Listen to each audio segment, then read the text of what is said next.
The Trump administration's retribution campaign against Colorado continues. The president's been open that he is punishing this state for using mail-in ballots and for not freeing his election-denying ally Tina Peters from state prison. Now the Trump team says it is closing NCAR, the National Center for Atmospheric Research in Boulder. If it were to close, the models used to help predict severe weather events like today's in Colorado could be severely impacted.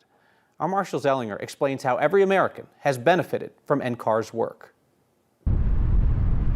The peak wind gust where NCAR is located at Mesa Lab in Boulder reached 109 miles per hour around 4 p.m. I had spent my entire career at the National Center for Atmospheric Research in Boulder, Colorado. It's fitting the wind was windiest here today because the National Center for Atmospheric Research helps predict weather just like this. We make predictions, we peer into the future by developing models, everything from droughts to floods to wildfire prediction. Jim Hurl previously served as NCAR's director, which he credits for something we all benefit from when we fly on an airplane. It was NCAR that developed this technology that is used in almost every cockpit to detect things like wind shear and microbursts, sudden bursts of strong winds down toward the surface. The types of things that can blow a plane into the ground. NCAR developed the technology that can detect those, and those are then installed at airports around the world. President Trump's director of the Office of Management and Budget posted on social media Tuesday that NCAR would be broken up,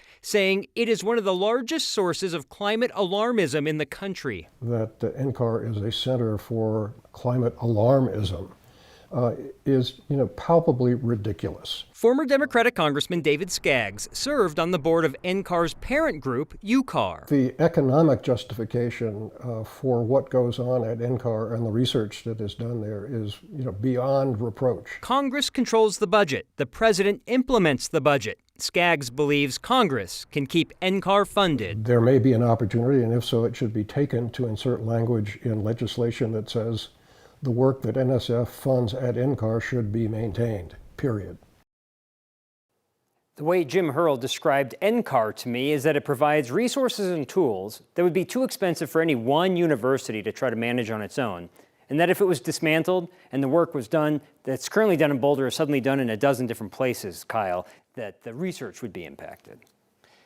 The climate thing is the focus, but so much of what NCAR does is just like apolitical stuff, right? Like nobody wants to die in a wildfire, right? Like no farmer wants to lose their land due to a prolonged drought. Like this is basic stuff. We have seen pushback from people who were part of Trump's first term as part of NOAA, National Oceanic Atmospheric Administration, as well as NCAR. Like this didn't get the same, like, yeah, that we would expect. Certain people, Congresswoman Lauren Boebert was for this, but we have not heard that same line of reasoning from all Republicans on this. So who knows?